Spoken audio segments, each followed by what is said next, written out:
He blocked their car, spat racial slurs, and laughed. Until 20 military veterans surrounded him.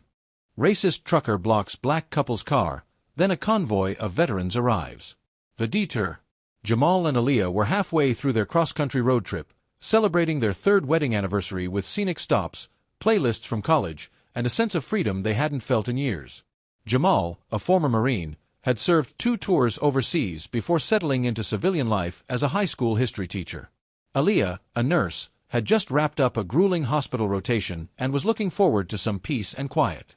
They had just passed through a sleepy southern town when GPS directed them onto a rural detour, a backroad stretch with nothing but wheat fields, barns, and the occasional truck stop. It was supposed to shave off 30 minutes. But something felt off.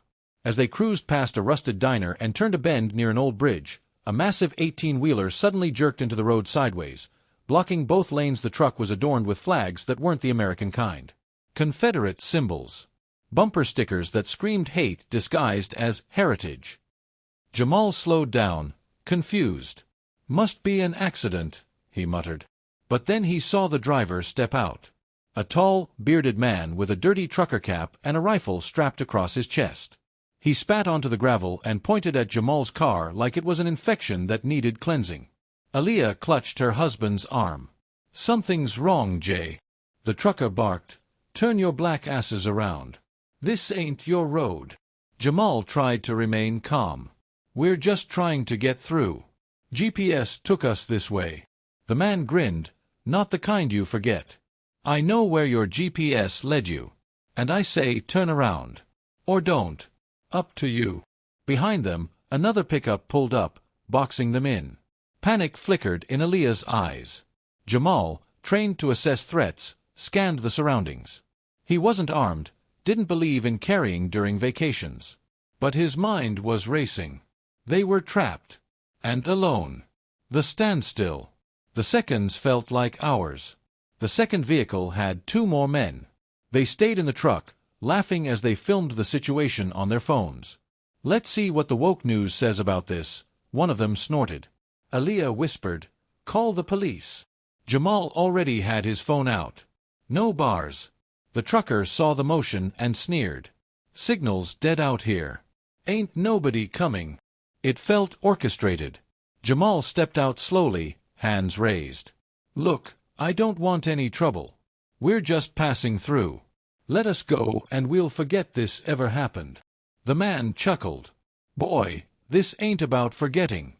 This here's about remembering who owns these roads." That word, BOYT, hit Jamal like a slap in the face. Memories of boot camp came back, of learning restraint, of breathing through rage. He glanced at his license plate, USMC Vet. The trucker noticed it too. "Marine, huh?"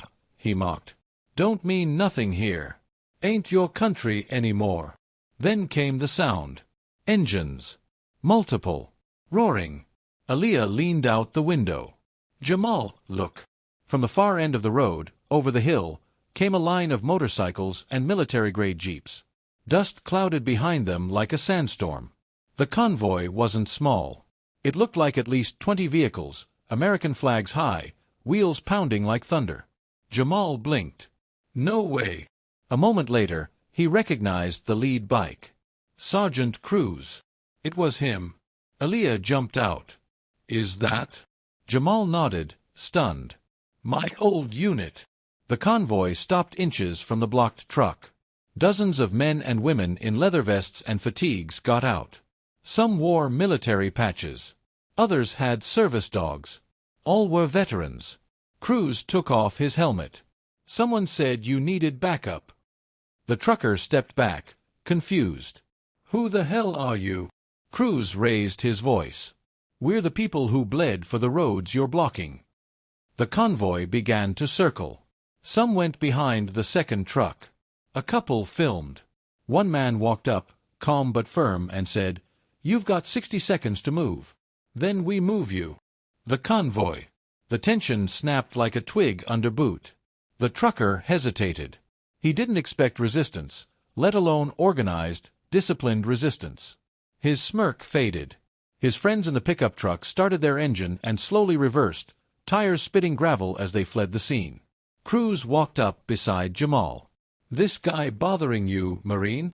Jamal exhaled slowly. "Just a little road rage." Cruz turned to the trucker. "Let me give you some context, brother.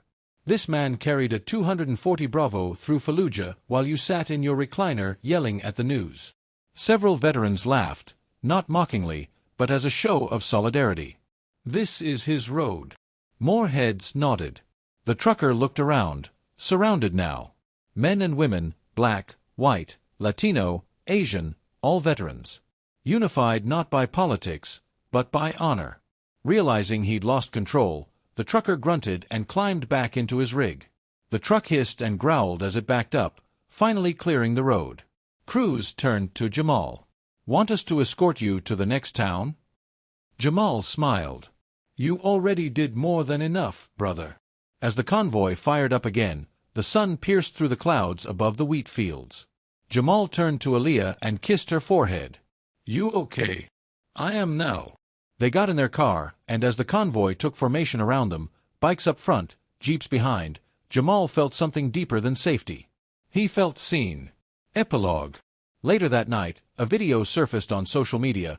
Veteran convoy confronts racist trucker. Within hours, it went viral. The trucker lost his job. Authorities opened an investigation. And across the country, people reposted the story not for drama, but for hope. In a world divided by so much, unity stood its ground that day. And it looked like a convoy of dusty boots, leather jackets, and a brotherhood that refused to be silent. If this story moved you, don't just scroll. Drop a comment, share the truth, and stand with justice. Because silence helps the hate, and voices like yours shut it down. Subscribe for real stories that expose the wrong and honor the brave.